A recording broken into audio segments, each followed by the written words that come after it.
Well, today we're going to look at the TR200 acting all by itself at the finish line.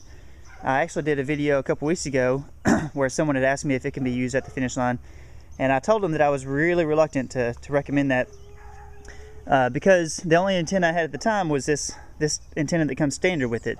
This is the it's called the Bumblebee antenna. It's really used for document scanning, and it's an excellent antenna to use when you're trying to issue the tags to, before race day. You get a bunch of inlays. You may do like I do and make shoe tags. You may find a converter, it's called a converter, that will actually make these for you to where they have the hole at the end and everything. But I went ahead and made my own. I cut up a bib and I left a little 1/2-inch tab at the top, and I just cut a little notch into it, and when I folded it in half, cut the notch into it, and when I unfold it, there's the hole. But so it's real easy to make, but I think there are many converters that'd be happy to do that for you. But so what I've done is I found out that I can hook up a large antenna to the TR200, and it works great. I found that if I cross within 6 or 7 feet of the finish line, this mat, by the way, is exactly 6 feet wide.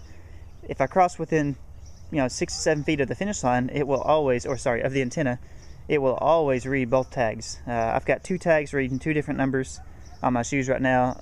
I recommend that you put a tag on each shoe like I have here, and that both tags are programmed to return the same bib number. That will give you really reliable results. I have not once ran through the finish line and not read at least one of the tags. And within 6 to 7 feet of the finish line, so far every time I've ran through the finish line, it's read both tags. So I've set up my computer, and I've got let me restart this race. Alright, so I'm going to start this race here, and I'm going to tell the TR200 to start listening for finishers. It's hard to see in the video. So now the TR200 is listening for finishers. I've got my camera hooked up. I'm going to set this down here, and I'm going to run through as many times as I can. You'll see that the camera took a photo. You'll know that it got at least one of the splits, but like I said, because I'm crossing within 6 feet, you'll see, and it'll have both splits, I'm sure.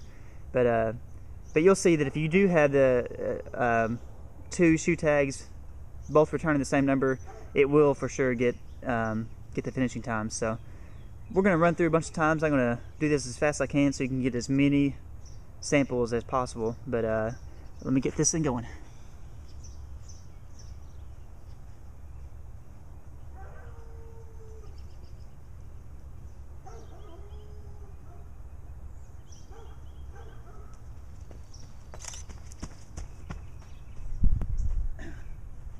Alright, I'm going to restart the race and do it again. And it got both tags.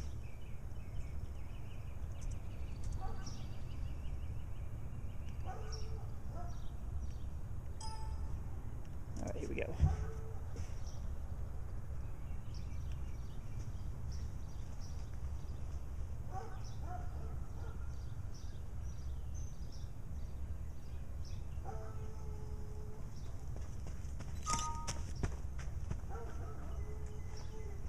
And again, both tags. You can actually see it for yourself if you want. Like I said, every time it gets both tags. So,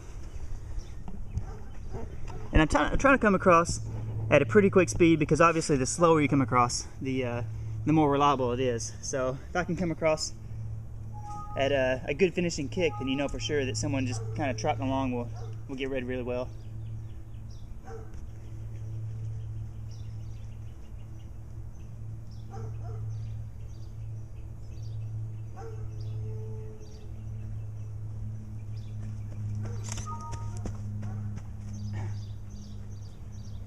And again, both tags are red.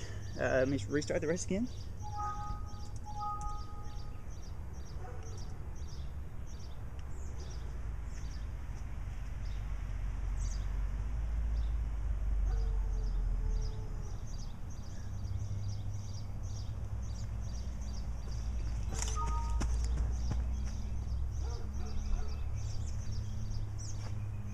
And again, both tags are red. This time I'll let you see it from the computer side, so you can actually see the tags come into the finish line, or into the program. This may be a little bit hard here. Well, that's the best I can do right now. Let me angle this up.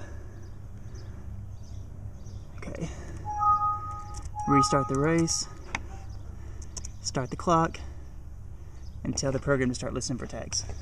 Here we go.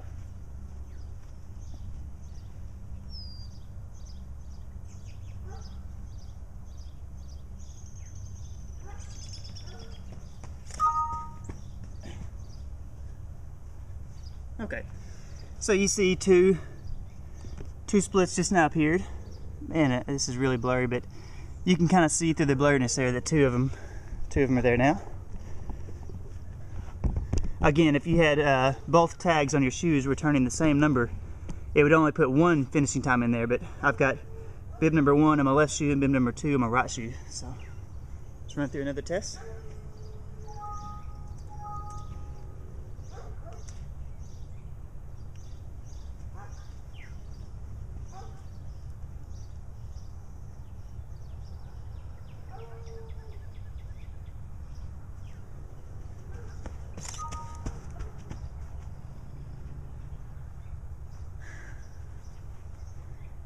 Okay, so again, it's got 2 finishing times.